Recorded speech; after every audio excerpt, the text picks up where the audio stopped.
Olha, gente, a Fundação José Ponciano Peixoto, nesta quarta-feira, foi dia especial de alegria e integração na Fundação José Ponciano Peixoto, para lembrar e refletir sobre a importância da saúde do homem a partir da campanha Novembro Azul. Fala em saúde do homem, a pessoa tem aquele preconceito, né, daquele examezinho, né, de toque, né, exame de toque. Meu amigo, tenha preconceito não, coloque a sua saúde, ó, nesse nível aqui, ó, nesse nível aqui, o mais elevado. O mais importante é a sua saúde, tá bom? É o mais importante a sua saúde. Tem pessoas, eu não vou fazer. Isso é mais os mais velhos, né? Os mais idosos, que não estão livres, viu? Você tem 50 anos, 60 anos, 60 anos, tem que fazer a prevenção também, tá? E aí, tem que fazer prevenção só em novembro? Não.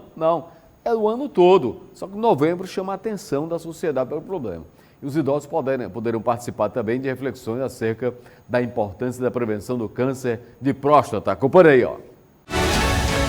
Nós estamos em mais um encontro aqui da Fundação José Ponciano Peixoto, nosso Novembro Azul, e trazendo várias atrações. A gente está falando de humor, a gente está falando de prevenção e, claro, de solidariedade. E falando em solidariedade, eu vou chamar aqui a Aparecida Miranda. A Aparecida Miranda é uma empresária que fez doações e está participando a primeira vez aqui da Fundação. Ela tem o Mercadão dos Usados, que é lá no centro de Fortaleza. A gente gosta de participar, é um projeto belíssimo, né? Com a melhor idade, né? A idade de se divertir, de brincar e assim... É um trabalho muito lindo que vocês desenvolvem aqui, é um prazer grande estar participando nesse momento.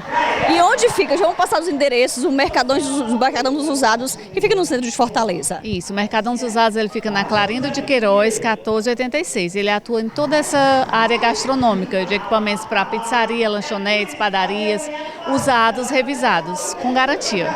E tem Instagram também, para quem quiser conhecer antes de ir até o endereço? Temos sim, é @Mercadão dos Usados. Estou muito feliz também com esse reconhecimento, né, receber esse certificado aqui. Para mim é uma honra poder participar. Tá, eu quero deixar um versículo, onde está em Lucas capítulo 6, verso 38, que diz: Dai e dar-se-vos-á, boa medida, recalcada, sacudida e transbordante, pois com a mesma medida que você medir, será medida. Então vimos esse trabalho abençoado por Deus, pela pessoa do Posidônio, né? Oramos a Deus para que continue por muitos anos abençoe essa comunidade de uma forma maravilhosa. Que Deus abençoe. A gente trouxe conhecimento aos idosos sobre a prevenção do câncer de próstata. E o doutor Thiago deu uma palavrinha. E até me surpreendeu, porque quando a gente fala de saúde do homem, a gente sempre espera uma resistência. E dessa vez não, eles participaram, os homens participaram, as mulheres que têm os seus homens em casa também participaram, tiraram as dores e eu acredito que a gente conseguiu trazer mais saúde hoje e para a vida deles vai ser muito benéfico. Participou da dinâmica sobre o câncer de próstata. Ótimo, eu já fiz isso aí já várias vezes, mas aí tá com 3 anos eu fiz, aí depois acusou e eu estou em tratamento. Mas e tá dando tudo certo. Tá tudo certo, é. Seu Carlos Alberto, o senhor que vem sempre na Fundação, o que o senhor achou dessa temática de hoje, de alertar sobre esse assunto, principalmente para vocês, homens? Achei muito bacana, viu? Porque a senhora puxou aí uma coisa que beneficiou nós, sobre a próstata, né? Achei muito bacana as entrevistas do médico, eu achei bacana a entrevista daquele pessoal do outro doutor que é dono da funerária, viu? Que, para mim, foi uma orientação muito feliz que eu senti na minha vida, porque eu já fiz exame de próstata e isso aí não tem nada a ver não, negócio de medo não. Porque sobre a minha saúde, viu? Eu corro atrás mesmo. E claro, falar de saúde do homem, saúde mental.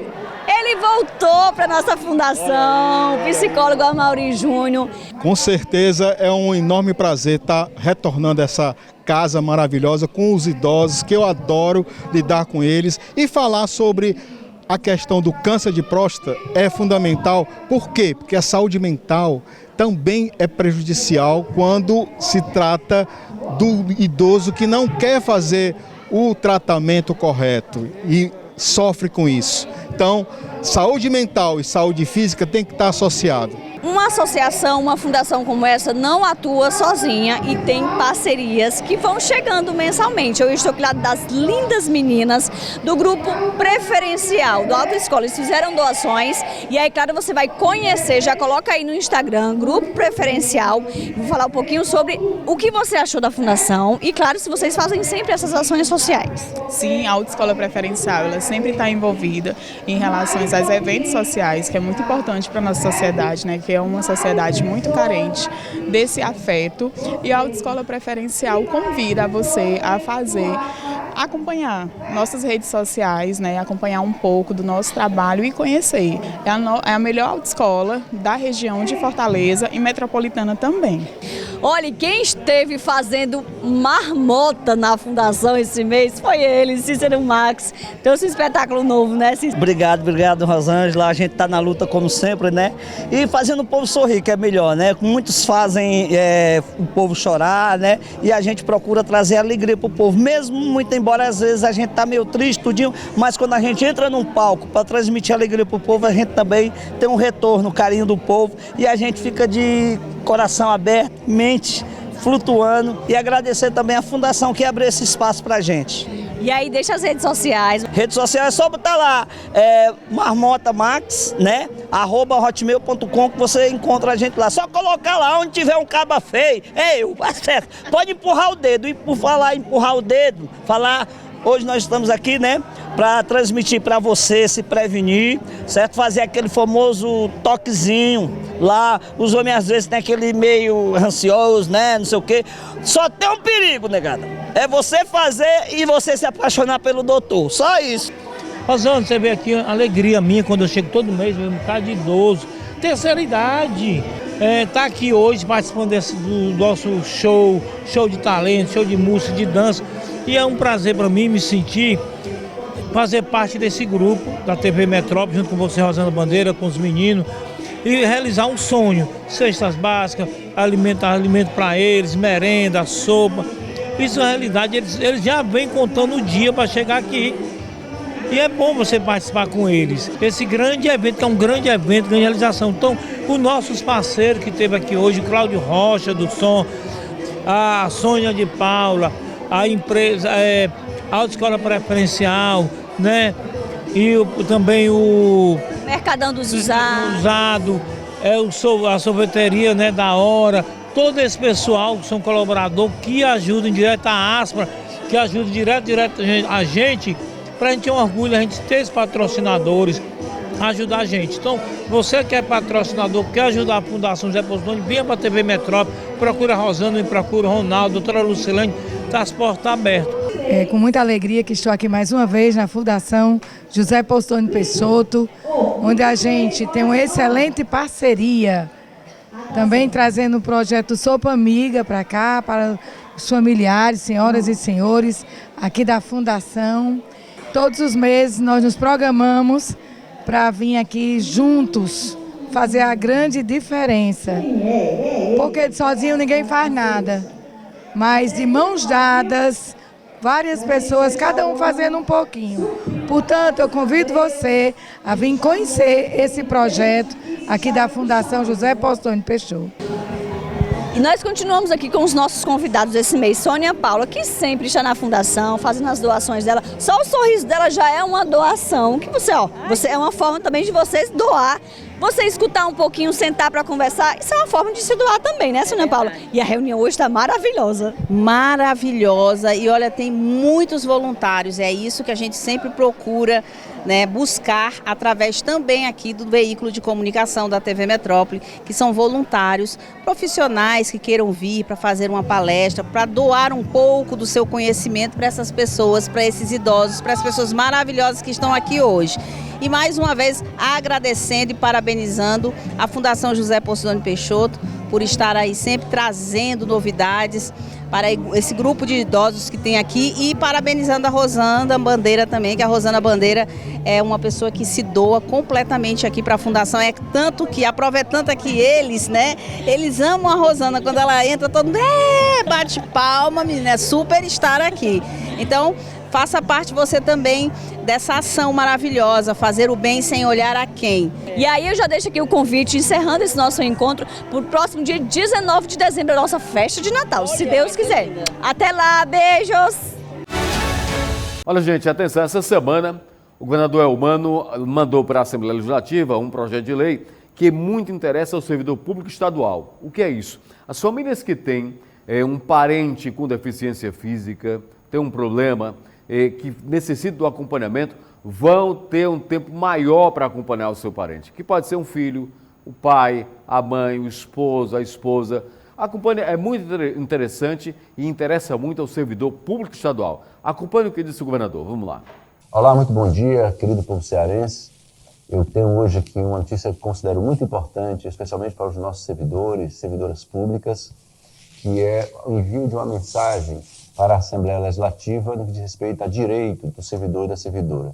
O que nós vamos enviar para a Assembleia é o caso de servidores que têm pessoas na sua família que são deficientes, que precisam de um acompanhamento do seu familiar. Hoje a lei estadual prevê que, sendo filho, tem direito à redução de até 2 horas da sua jornada. Nós estamos alterando essa lei para ampliar esse direito. Então nós estamos garantindo com essa mensagem que aquela família que tem uma pessoa com deficiência, que precisa de acompanhamento, a pessoa da família, o servidor, a servidora, poderá ter uma redução de 30% a 50% da sua jornada, evidentemente que comprovado a necessidade desse acompanhamento desse familiar, que tanto será o filho, como pode ser o cônjuge, a cônjuge, como pode ser um dependente desse servidor público, dessa servidora. Portanto, é uma mensagem importante que demonstra nosso compromisso com as pessoas com deficiência para que, de fato, elas possam ter o devido acompanhamento de seus familiares, quando esse familiar é um servidor, uma servidora pública, vai poder reduzir sua jornada para fazer esse acompanhamento. Então, a assinatura dessa mensagem, estou enviando ainda hoje para a Assembleia, e que eu tenho absoluta certeza que os deputados, as deputadas estaduais, vão aprovar essa mensagem e vão debatê-la e aperfeiçoá-la, para que possamos garantir sempre mais direitos às pessoas com deficiência e, dessa maneira, uma atenção maior aos nossos servidores e servidoras públicas do Estado do Ceará. Muito bom dia e que a Assembleia possa aprovar o mais breve possível mais esse direito para os servidores do Estado do Ceará. Bom, dando continuidade ao nosso programa, vamos falar agora sobre um crime, essa questão de rede social, porque muitas pessoas acham que as redes sociais é um espaço. Você cria sua própria rede social e acha que na sua rede social você pode falar o que você quiser contra quem você quiser. Não é bem assim, não é bem assim. Tem um crime chamado de desacato à autoridade. Será que você pode praticar esse crime, ou seja, infringir uma lei sem saber que está cometendo esse crime de desacato à autoridade? De repente, você está numa discussão lá num debate na rede social e aí entra lá um policial militar, entra lá um delegado de polícia na discussão e naquela discussão você acaba se excedendo. Será que você vai estar cometendo ali, através da rede social, um desacato à autoridade? O que é, na verdade, esse desacato à autoridade? Bom, sobre esse assunto, vamos conversar aqui com o doutor Marciano Viana, que é advogado criminalista, para falar exatamente sobre esse assunto. Doutor Marciano, bom dia, um abraço para você, obrigado por ter vindo ao programa.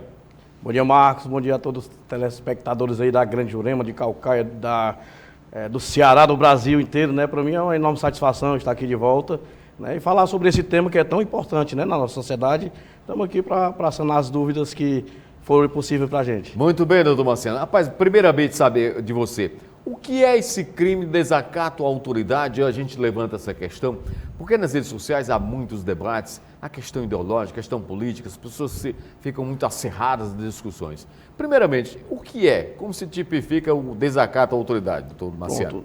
Trazendo para o núcleo penal, o desacato, ele é um crime do núcleo em branco. O que é isso?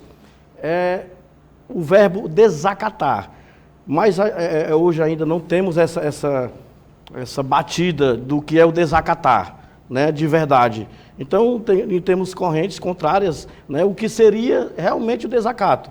Mas, quando nós falamos, a maioria das correntes, elas concordam que desacatar é desrespeitar, né, faltar com respeito, com a lisura necessária, né, com o funcionário público. E esse crime de desacato não é diretamente ao funcionário público, mas sim à administração pública. É um crime contra a administração, certo? Entendi. Por exemplo, vamos pegar aqui o assunto um caso concreto, um servidor público, né?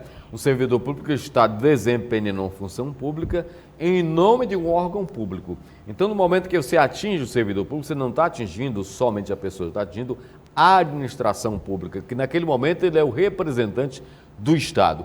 Que tipo de atitude minha, por exemplo, pode ser interpretada como um desacato à autoridade? E outra coisa, quem é essa autoridade? É um policial? É um servidor público que não seja um policial? Pode ser uma autoridade naquele momento? Perfeito, Marcos.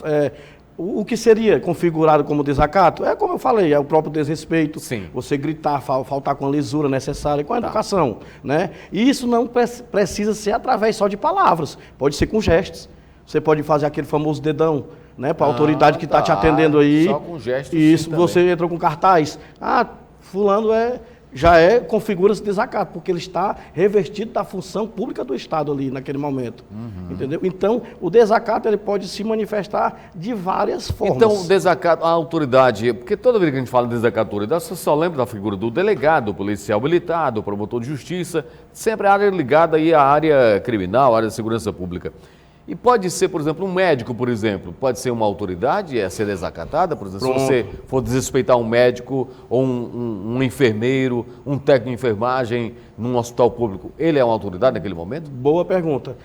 Quem está revestido da função pública naquele momento, ele é uma autoridade pública naquele momento da sua função. Sim. Possa ser um médico, um enfermeiro, ele está no hospital público, um atendente num gabinete da prefeitura, numa escola, um diretor de uma escola, é uma autoridade. Um coordenador, ele tem que ser tratado com aquela lisura e com respeito. E assim também sucessivamente, né? É o bom senso. A administração pública deve também o bom respeito ao cidadão.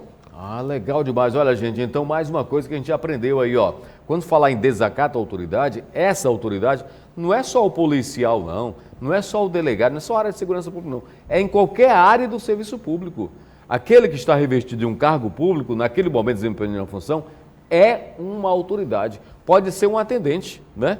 Pode ser um atendente de um órgão público que você procurou. Aí pode ser um professor, pode ser um coordenador da sua escola.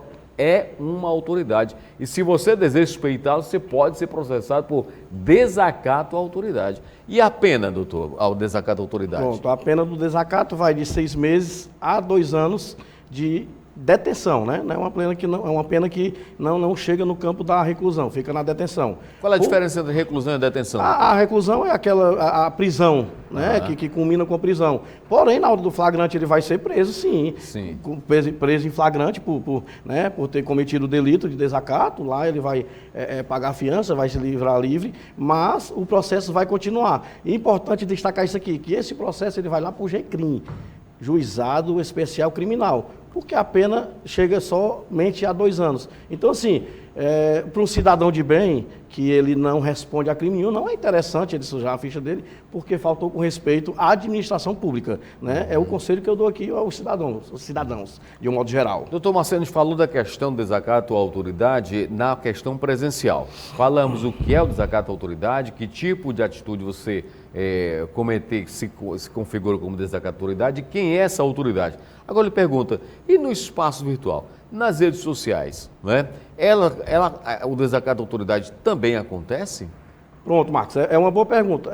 O direito é uma matéria que se move, né? Ele não é estático, ele é dinâmico. Então, assim, tem muitas coisas que nós temos que fazer analogias.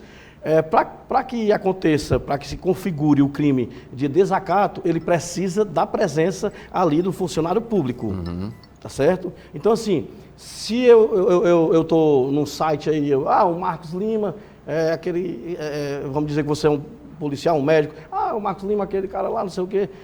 Se você não está presente, não configura o desacato. Mas o que é uma coisa interessante que você falou aí no começo? Se entra numa discussão de bate-papo. Aquelas discussões que acontecem na internet, por exemplo, que muitas vezes são discussões acirradas. Exatamente. Aí o que é que acontece? O bate-papo, mesmo virtualmente, você está presente.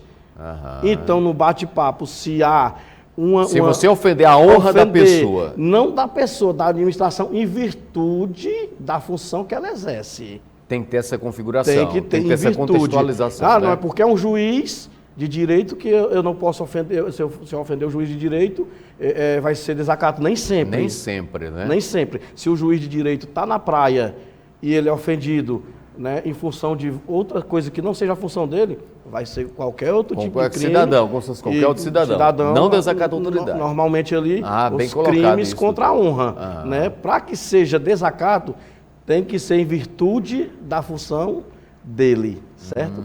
Então, essa configuração... Tem que ter essa contextualização. Exatamente. Porque, por exemplo, se você ofende uma pessoa, seja um delegado, juiz e tal, naquelas bate-papo ou naquelas discussões que acontecem na internet, tem que ficar configurado que naquele momento ele foi ofendido, não ele, mas a administração pública através do cargo dele, não é isso? Exatamente. Eu acho que isso dificilmente vai acontecer na rede social, né? Porque na rede social muitas vezes o cara discute com outra pessoa, mas ele não discute como delegado, não discute como juiz, ele discute como um cidadão, né? Exatamente. Cidadão, né? Exatamente. A não ser que ele esteja ali na rede social cumprindo uma função pública. Dificilmente ele vai cumprir uma função pública em rede social, em debate, né? Dificilmente. Ele vai se identificar ali porque tem os perfis, né, com os nomes das pessoas, tenente, ou vamos lá, a gente puxa mais para o lado da polícia, mas como falei, é toda essa cadeia que presta a administração pública. Vamos lá, capitão fulano. Aí, às vezes, até o capitão acha que ele merece aquele respeito total devido a ser capitão, claro. Mas ele não pode sair do exercício da função, se ele não está no exercício da função, ou em função dela, ele é um cidadão comum. Então, se há um crime contra a honra dele, vai ser os crimes, como cidadão comum, os crimes contra a honra, que é a injúria, a né, calúnia, a calúnia e a difamação, que estão lá presentes no artigo, nos artigos 138, 139 e 140 do nosso Código Penal. Certo? Então, olha, isso significa dizer o seguinte, gente, ó, nessas discussões, se você se exceder e atingir a honra da outra pessoa, se essa pessoa for uma autoridade, não vai lhe processar por desacato à autoridade, mas pode lhe processar por crimes contra a honra. Exatamente. Exatamente. Crimes contra a honra, qualquer cidadão pode ser vítima.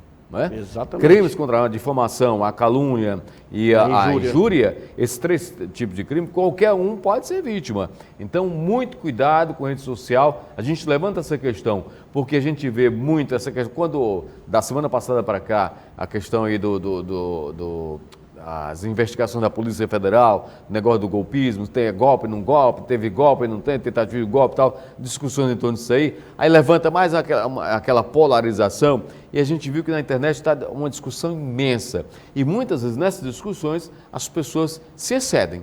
E aqui essa entrevista com o doutor Marceno exatamente para que você tenha cuidado nas discussões, não se exceder, porque você pode sim ser processado por conta do que você falou contra outra pessoa na rede social, né, doutor? Pode sim, com certeza. Os crimes contra a honra não é interessante, como eu falei, um cidadão, porque se excedeu na discussão, né, ter ali sua ficha manchada com um processo que você poderia evitar naquela hora. Né? Agora, uma coisa que é bom ficar claro, que o crime de desacato, ele é um crime de ação penal pública incondicionada. O que é que isso quer dizer? Quer dizer que basta que um terceiro tenha conhecimento ali, o Ministério Público pode mover a ação sem a vítima representar. Sem nem a vítima representar. Então, é mais sério do que nós imaginamos. O desacato?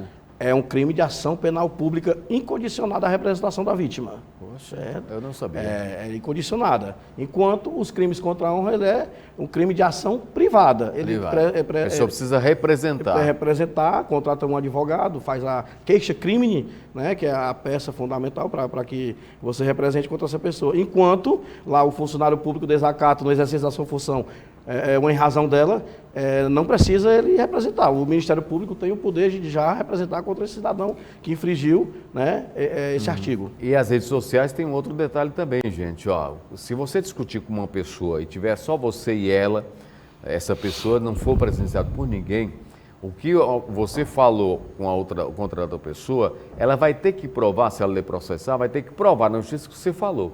No entanto, nas redes sociais, quando você escreve lá e coloca alguma coisa contra a pessoa, ali já é uma prova cabal exatamente da prática criminosa, não é verdade? Exatamente. Ali já é uma prova cabal. Quer dizer, na rede social, além de ser um espaço que você pode ser processado sim, ali você está produzindo provas contra você mesmo. Exatamente. Não é verdade? Exatamente. Enquanto com discussão aqui presencial, se você estiver sozinho com a pessoa vai ter o trabalho ainda de provar o que você falou. Porque se você negar, não falei isso não. Aí a pessoa vai ter que ter um trabalho de provar. Rede social não, ela já tem a prova ali na mão.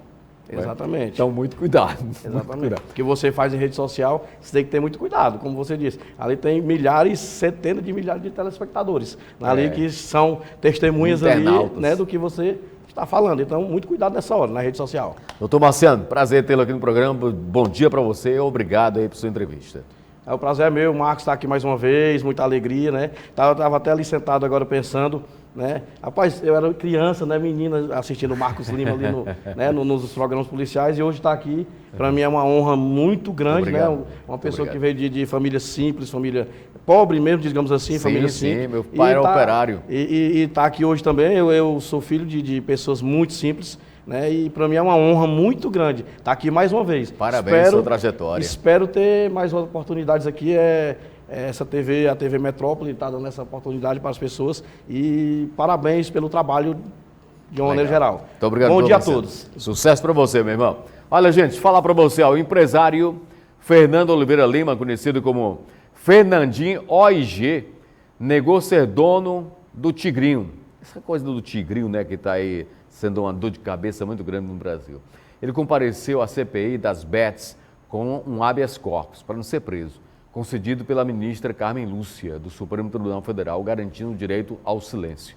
Os representantes do Sporting Bet e da Bet Nacional também deveriam depor, mas não compareceram.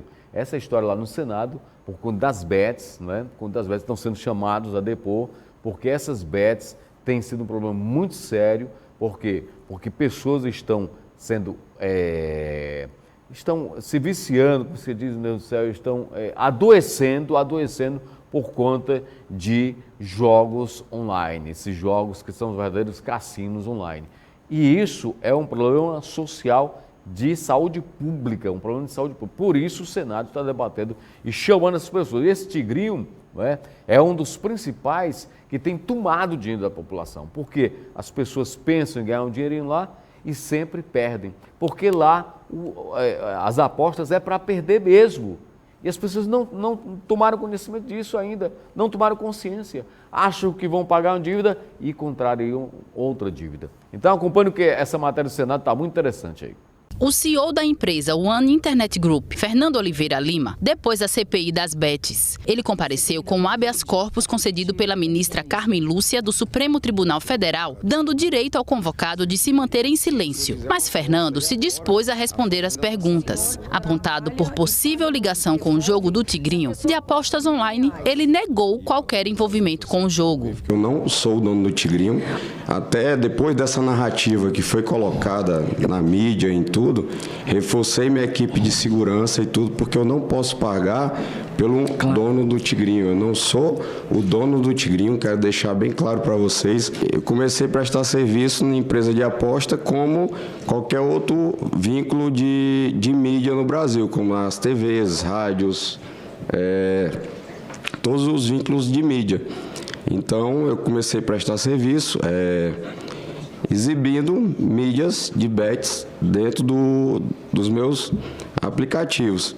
E de lá para cá, eu vi que era um mercado que já estava dentro de tratativas de regulamentação, de votação. Ao final do depoimento, um novo requerimento foi aprovado para que Fernando retorne à CPI na condição de convidado. Os outros 2 depoimentos foram de delegados da Polícia Civil. O delegado Paulo Gustavo Souza, de Pernambuco, foi chamado por ter experiência em operações de combate à lavagem de dinheiro e jogos ilegais, como a Operação Integration, que resultou no mandado de prisão da influenciadora Deolane Bezerra e no indiciamento do cantor Gustavo Lima. A operação foi deflagrada em setembro deste ano, com o objetivo de desmontar um esquema de apostas online e jogo do bicho que movimentou bilhões de reais de forma ilícita. Senadores questionaram o delegado sobre o resultado da operação. A gente precisa ter muito cuidado para realmente não criminalizar aqui quem não deve ser criminalizado. Então, eu recebi aqui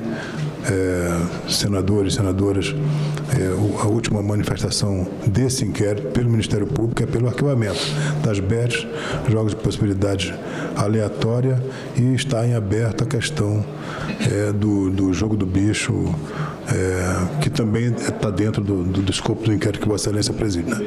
E assim foi mais um programa Metrópole em Ação para você. Uma boa sexta-feira, excelente sexta-feira, excelente final de semana e até segunda-feira, se Deus quiser.